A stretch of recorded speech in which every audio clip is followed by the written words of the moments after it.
Subscribe channel Truth.id dan aktifkan lonceng notifikasi untuk mendapatkan informasi seputar live streaming dan video khotbah terbaru. Posisi tombol subscribe berada di kanan atas channel kami dan jangan lupa nyalakan loncengnya. Shalom saudaraku, kita kembali mengikuti wanita surgawi. Sebelum kita mulai, mari kita berdoa. Bapa, pimpinlah pemberitaan suara kebenaran ini, agar hanya kebenaran-Mu yang kami dengar. Berbicaralah kepada kami. Semua kami termasuk pembicara sendiri, Bapa, biar mendapat berkat. Semua kami, Bapa, taruh perkataan-Mu di mulut anak-Mu ini agar firman-Mu menjadi penghiburan, kekuatan, tuntunan, arahan. Dalam nama Yesus Kristus. Haleluya. Amin. Saudaraku sekalian, tidak ada orang yang lebih beruntung dari orang yang melayani Tuhan. Melayani Tuhan itu artinya, saudara, berbuat sesuatu untuk kepentingan orang lain. Tuhan tidak butuh apa-apa dari kita, saudara. Ya, Tuhan tidak butuh apa-apa dari kita. Jadi jangan kita merasa Tuhan butuh uang kita, butuh tenaga kita, butuh pikiran kita, atau potensi kita. Tuhan tidak butuh apa-apa. Tetapi yang butuh itu orang di sekitar kita. Dan apa yang kita lakukan untuk saudara kita yang membutuhkan pertolongan, itu dihisapkan, dibilangkan, diperhitungkan sebagai perbuatan kita kepada Tuhan sendiri, saudara-saudara.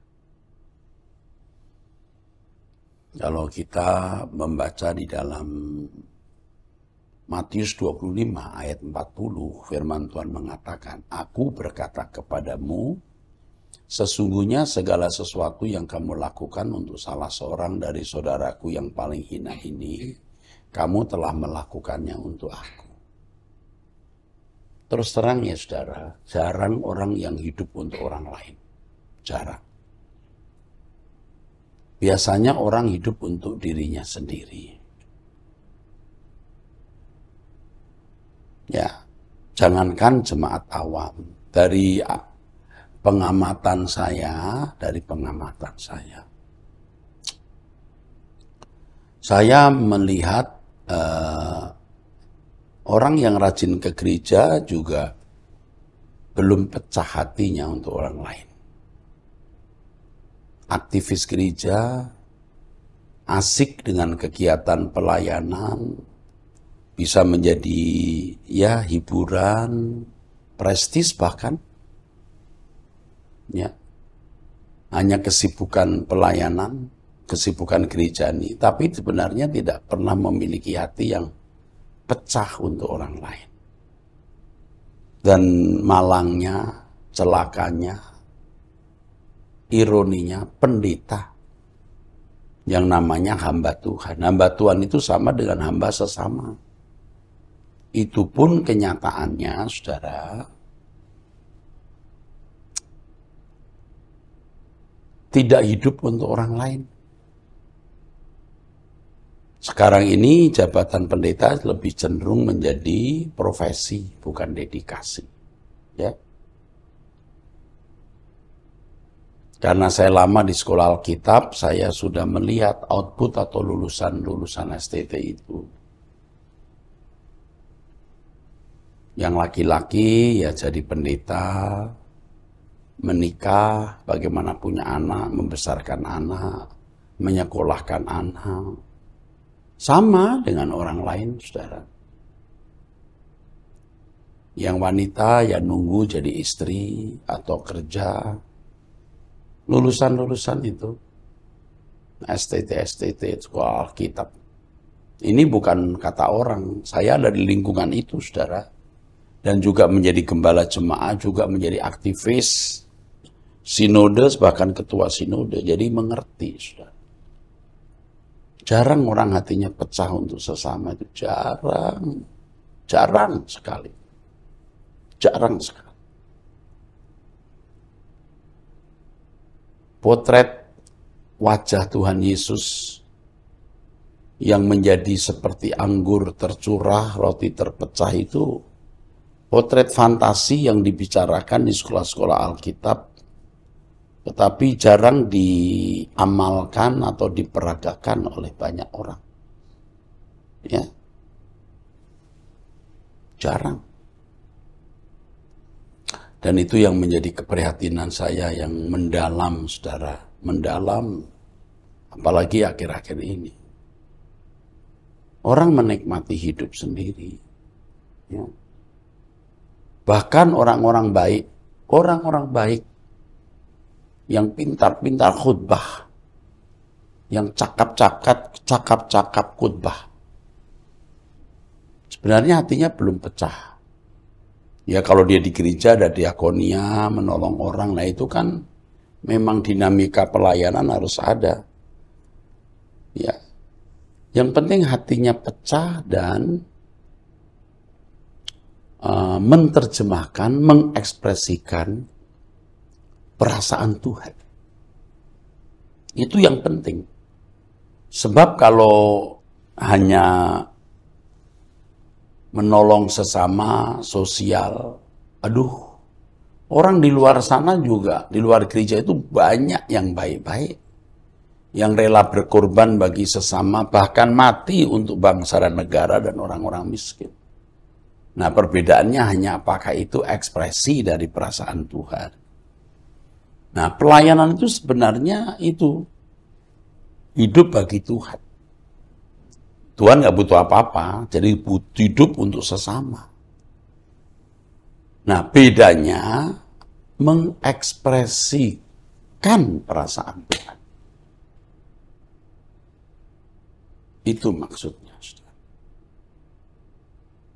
Jadi bukan sekedar memberi uang untuk orang miskin. Kalau begitu, orang-orang non-Kristen juga cakap-cakap.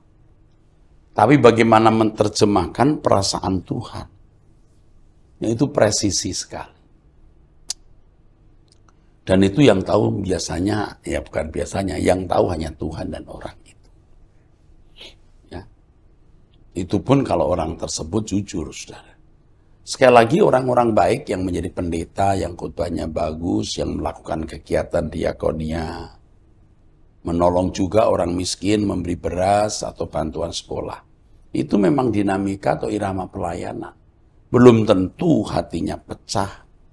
Maksudnya pecah itu adalah bagaimana menerjemahkan perasaan Tuhan. Nah, saudara-saudara, orang yang hidupnya itu benar-benar berkualitas, indah itu hidup bagi sesama dengan menerjemahkan perasaan Tuhan itu. Mestinya jadi ibu-ibu yang melayani sesama. Sesama itu bisa suami, bisa mertua, bisa anak. Ya. Melakukan sesuatu karena menerjemahkan perasaannya. Dan itu sebenarnya pelayanan yang sesungguhnya. Jadi kalau hanya melakukan kegiatan agama, kegiatan sosial, ya saudara-saudara, itu agama lain juga, siapapun juga bisa melakukan. Tapi menerjemahkan perasaan Tuhan. Perasaan Tuhan yang diterjemahkan seorang istri kepada suami, perasaan Tuhan seorang ibu kepada anak, perasaan Tuhan menantu kepada mertua, perasaan Tuhan mertua kepada menantu. Nah ini namanya pelayanan.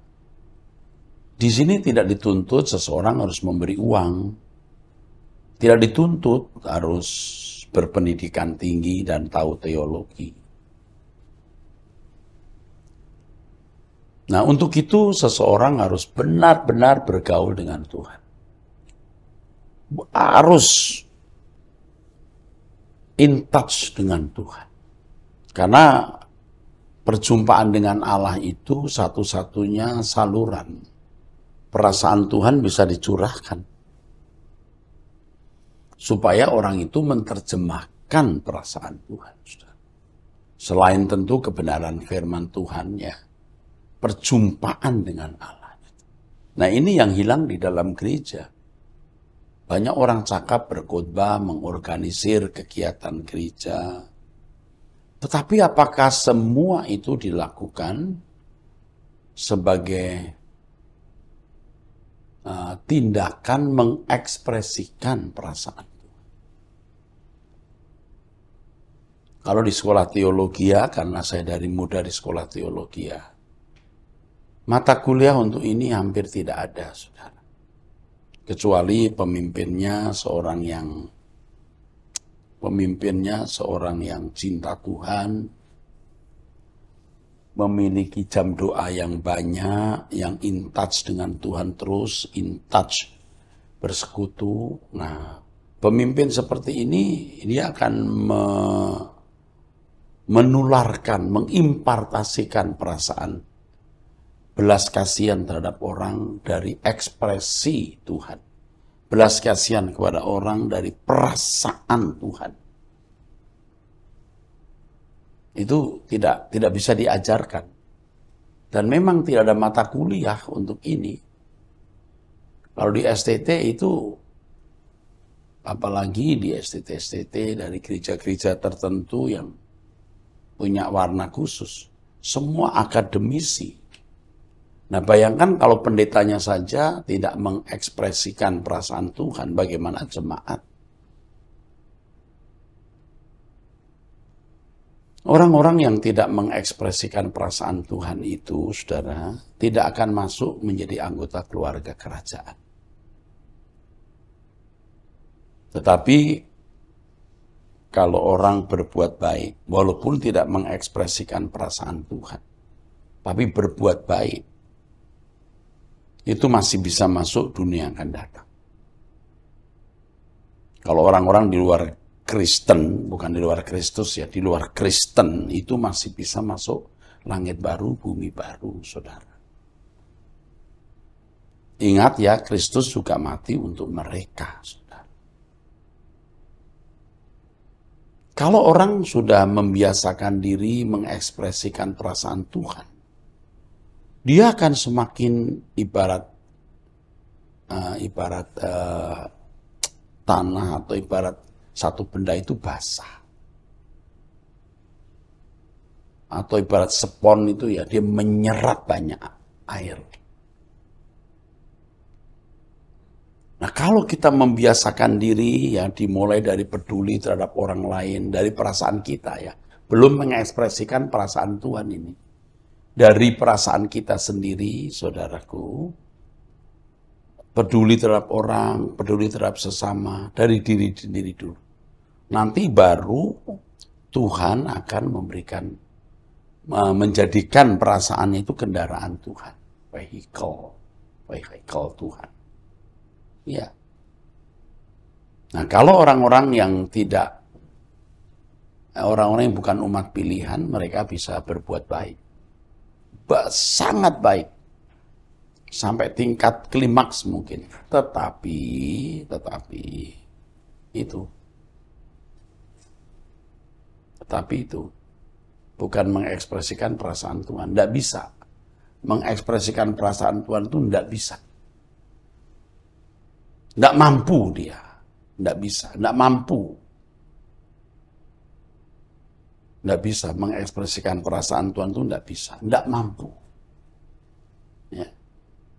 Nah, kalau orang terus-menerus ya berbuat baik kepada sesama, berdoa, belajar firman, wah itu dia seperti spon yang menghisap perasaan Tuhan sehingga perasaannya bisa menjadi media Tuhan.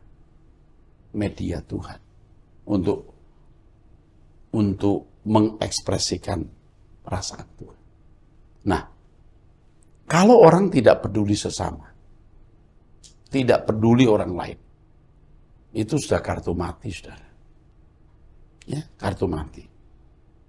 Orang tidak pelit saja belum tentu bisa mengekspresikan perasaan Tuhan. Ya nggak pelit ya. Apalagi kalau pelit, itu sudah kartu mati. Jadi, ya harus peduli dulu terhadap sesama.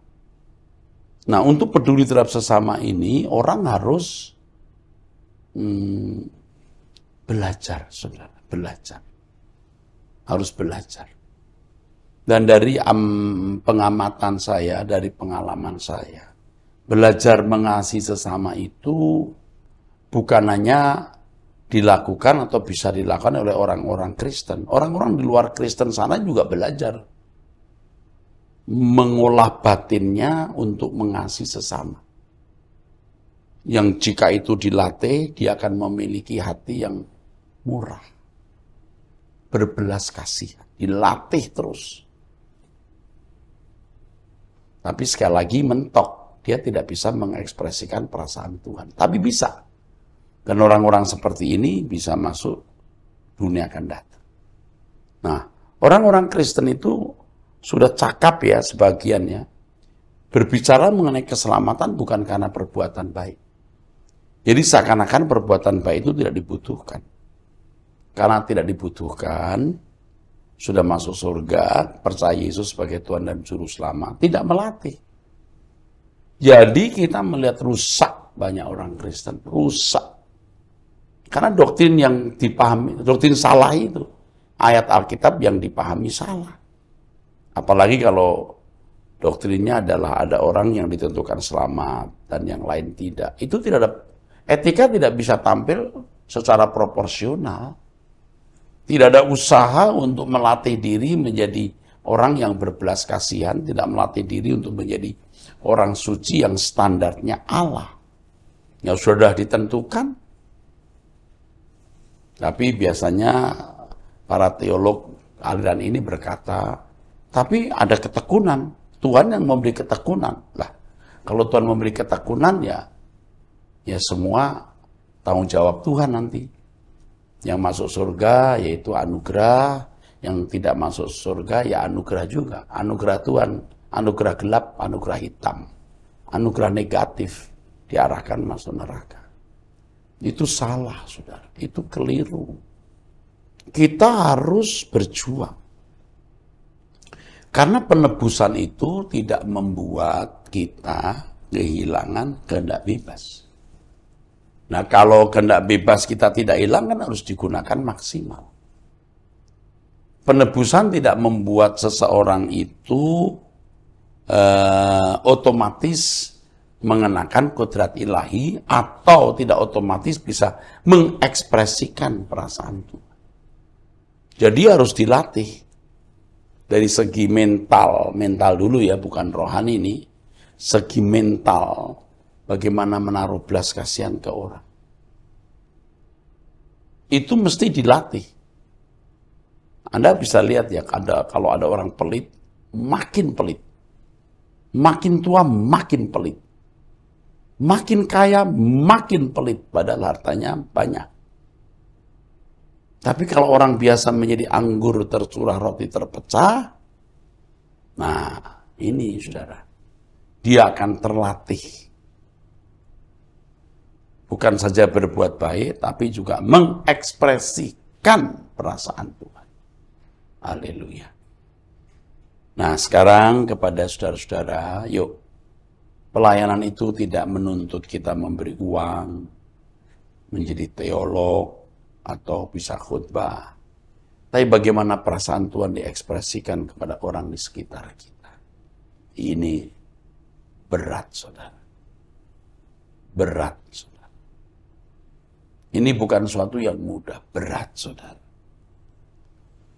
Yang pertama, kita ini masih punya kodrat dosa yang,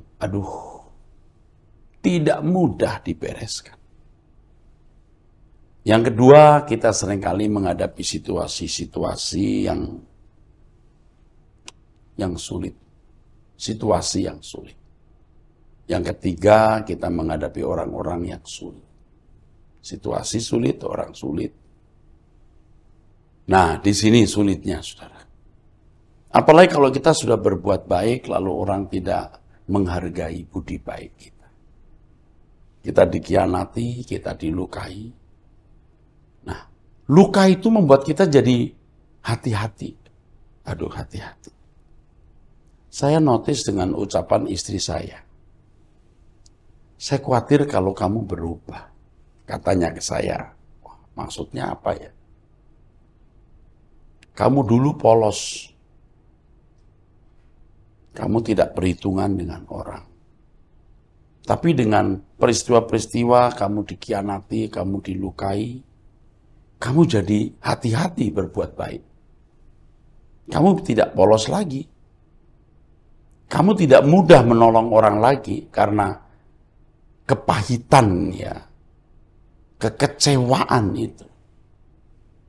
Wah, benar juga ya. Saya tidak ngerti istri saya bisa bicara begitu. Waktu dia bilang, aku khawatir kamu berubah. Wah, maksudnya jadi berubah jahat atau gimana nih? Atau berubah baik?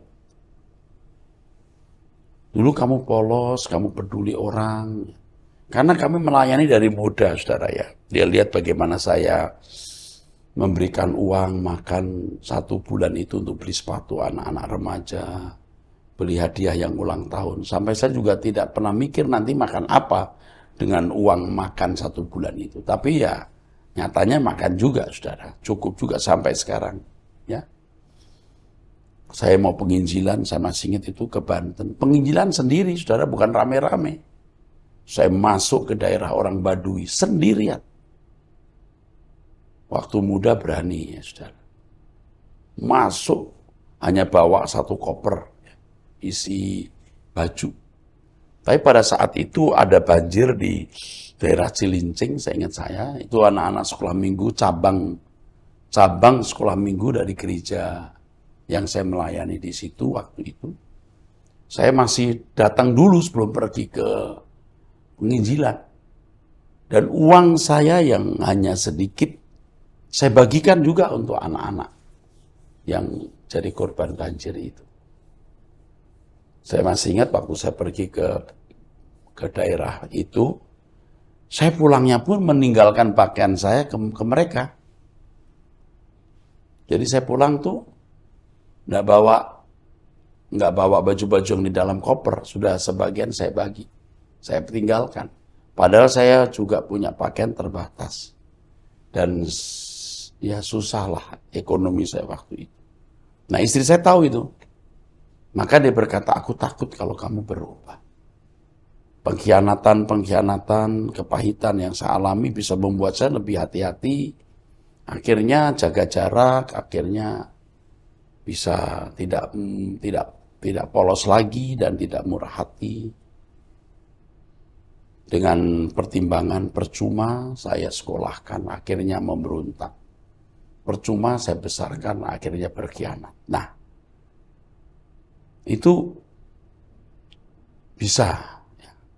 Tapi kita nggak boleh rusak.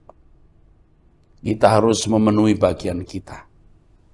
Bukan mempertimbangkan dengan pikiran kita, tapi dengan pertimbangan Tuhan. Pokoknya apa yang Tuhan kehendaki untuk kita lakukan, kita ekspresikan. Yang penting ekspresi. Tuhan mau apa, kita lakukan. Apa yang Tuhan mau, kita lakukan. Itu. Jadi kita hanya melakukan apa yang Tuhan kehendaki untuk kita lakukan. Ini yang penting. Jadi saudara-saudara harus banyak berdoa. Saya mengajak saudara berdoa setiap hari jam 5 waktu Indonesia Barat. Di truth.id. Saudara akan bisa merasakan perubahan. Kalau tiap pagi berdoa, nanti ada perubahan. Pasti ada perubahan. Pasti. Saudara harus menangkap sukacita doa. Kalau sudah menangkap sukacita doa, itu nggak disuruh berdoa.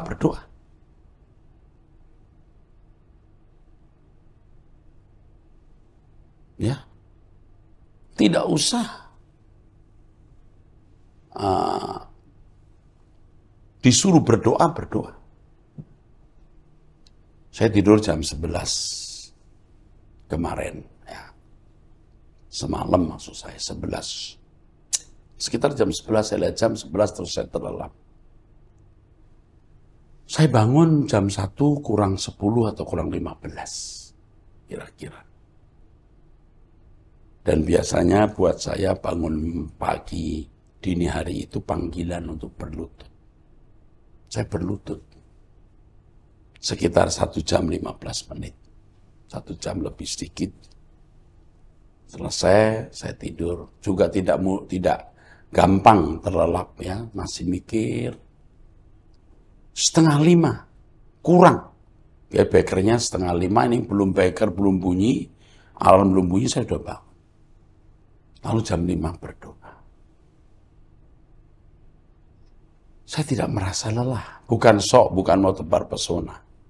Saya sudah berdoa waktu pagi dini hari itu. Tuhan, besok aku bangun jam 4:30 ya. Akhirnya sebelum 4:30 udah bangun.